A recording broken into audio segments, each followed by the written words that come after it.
bora lá para nossa sondagem. Durante o segundo bimestre, nós estudamos e conhecemos muitos gêneros textuais. Você se lembra quais gêneros textuais argumentativos nós estudamos? Então, lá no segundo bimestre, eu falei um pouquinho dos gêneros textuais, expositivos, argumentativos, descritivos, narrativos. Será que o aluno aí, será que você se lembra quais os gêneros argumentativos que nós trabalhamos? Então, é o seguinte, amores, vamos lá. Gêneros argumentativos são aqueles gêneros que trabalham a argumentação. Vamos lembrar que uma reportagem, uma notícia, a reportagem ela pode sim ter um teor argumentativo, mas normalmente ela é expositiva, né? Elas são para expor, transmitir um fato. Lembra que a gente já falou sobre isso? Então, é o seguinte, quais foram que nós vimos aí? Durante o segundo bimestre, estudamos e lemos alguns gêneros textuais argumentativos, como o quê? Diálogo argumentativo, carta de reclamação e sugestão.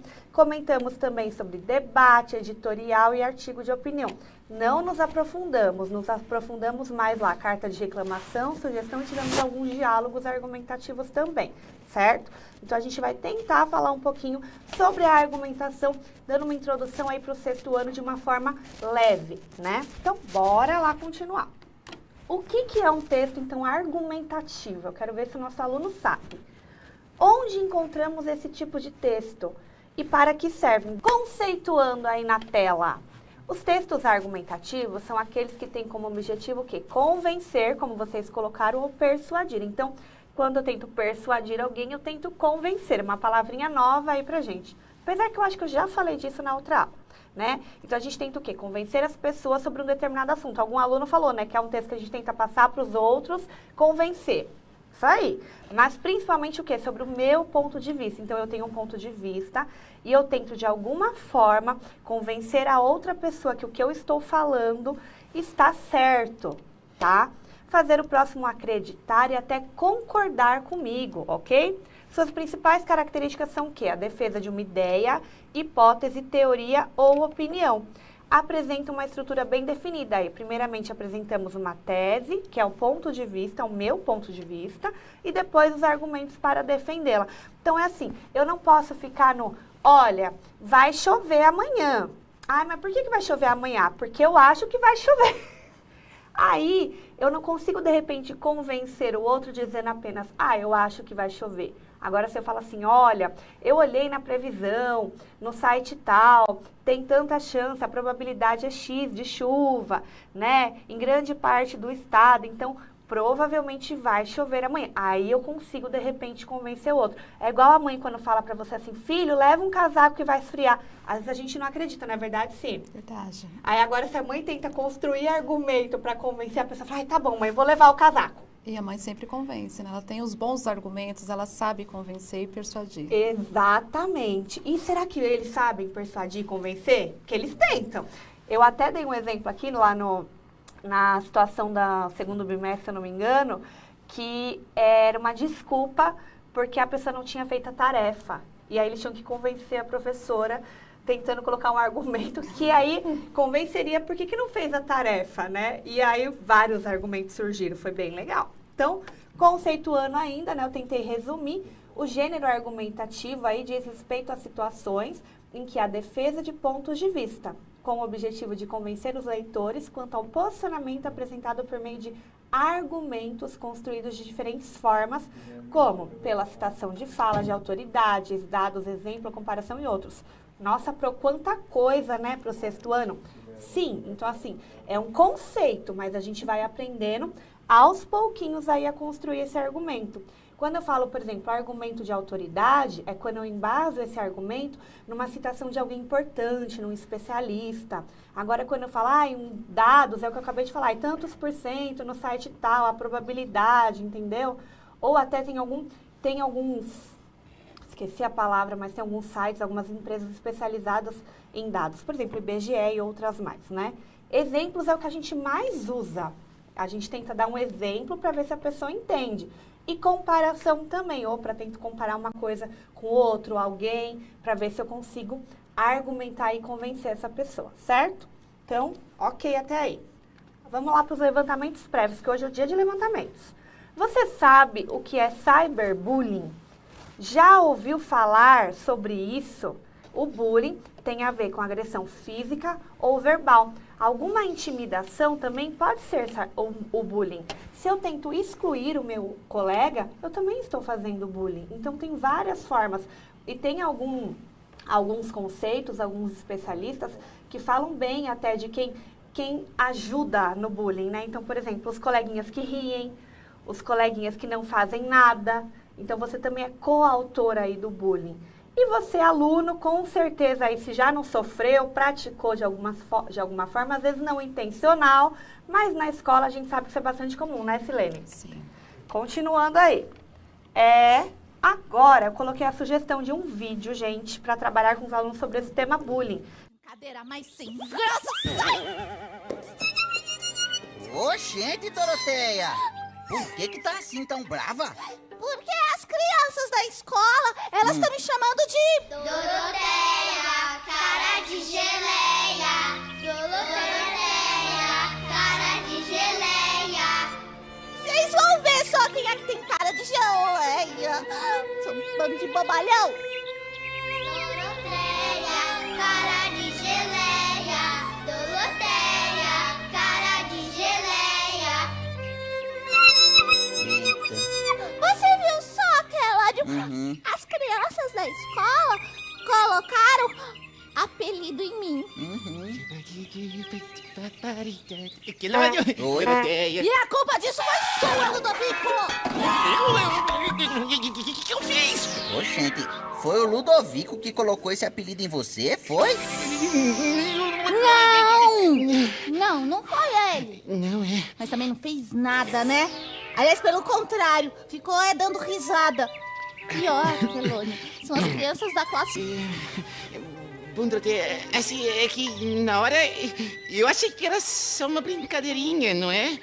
Mas não era uma brincadeirinha. Eita. Ô, gente, Ludovico, eu acho que isso merece um pedido de desculpas, não é? Claro. Dá licença só.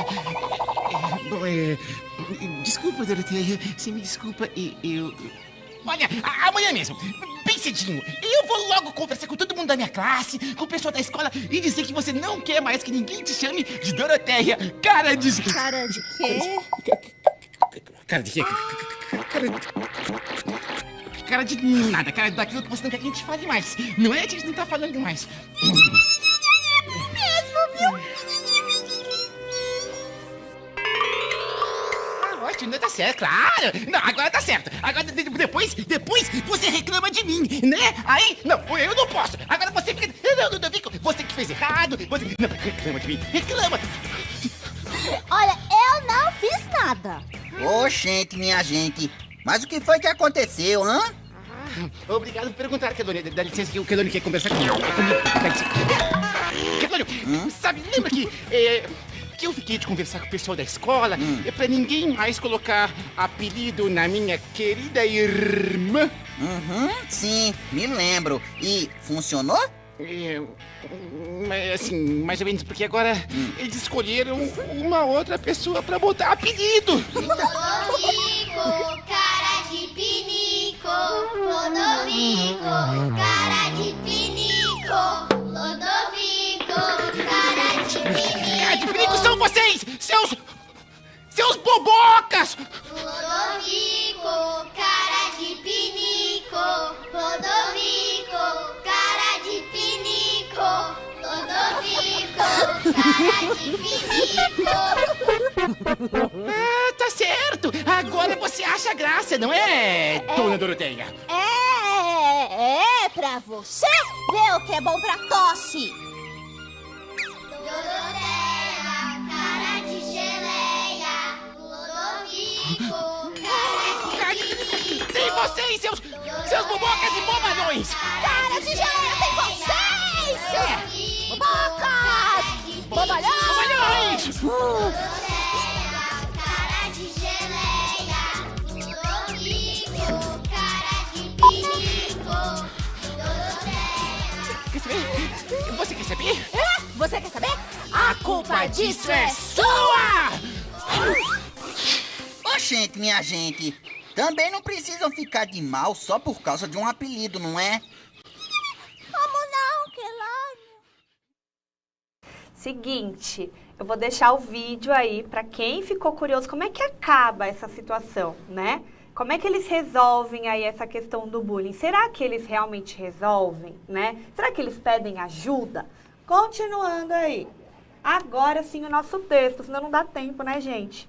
A aula é curta, então vamos lá. Cyberbullying, o que é isso? Deixa eu tentar puxar pelo meio aqui para ler, que é mais fácil. Tá aqui? Aqui, pronto. Você já ouviu falar em cyberbullying? O termo é uma derivação de bullying, também chamado de assédio virtual. Ele se refere às formas de hostilidade e violência que um grupo faz contra alguém.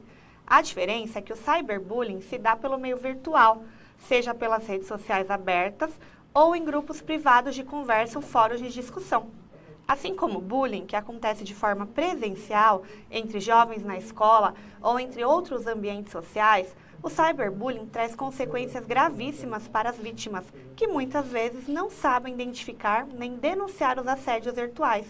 Pela internet, fica ainda mais fácil para o agressor se esconder em perfis falsos, criados para fazer linchamento virtual. As redes sociais abertas, como Facebook, Instagram e Twitter, já têm algumas ferramentas de denúncia de assédios ou linchamentos virtuais. Precisamos usar cada vez mais esse espaço para denunciar agressores, pois essa é a única forma de cuidar um dos outros, criando um mundo virtual ou real mais respeitoso. Então, aqui está o nosso texto. Agora, a gente vai para a nossa análise e a interpretação textual, que o nosso foco é trabalhar a argumentação. Então, seguinte, qual é a ideia central do texto? 2. Em que trecho pode ser encontrado um posicionamento do autor? Então, é o seguinte, gente, qual é a ideia central? O tema do texto é cyberbullying, ok, mas qual é a ideia principal desse texto? Por que ele foi feito? Vamos pensar assim. A ideia central do texto gira em torno do quê? Das graves consequências do cyberbullying. Então, ele tenta falar um pouquinho do que pode gerar, o que pode acontecer aí se alguém cometer cyberbullying, se você receber esse cyberbullying, de repente, como você pode agir e tal, né? Agora, em que trecho pode ser encontrado esse posicionamento? Sim, é no trecho que vocês localizaram lá no finalzinho do texto. Precisamos usar cada vez mais esse espaço para denunciar agressores, pois essa é a única forma de cuidar um dos outros, criando um mundo virtual ou real mais respeitoso. Né? Tá até entre aspas aí que a gente tirou exatamente a fala dele. Pode servir como exemplo o quê? Para indicar o posicionamento do autor. Vamos continuar aqui. Agora tem esse trechinho que eu acabei de ler. Este é o posicionamento do autor do texto, que vocês encontraram também. Como ele chegou a essa conclusão?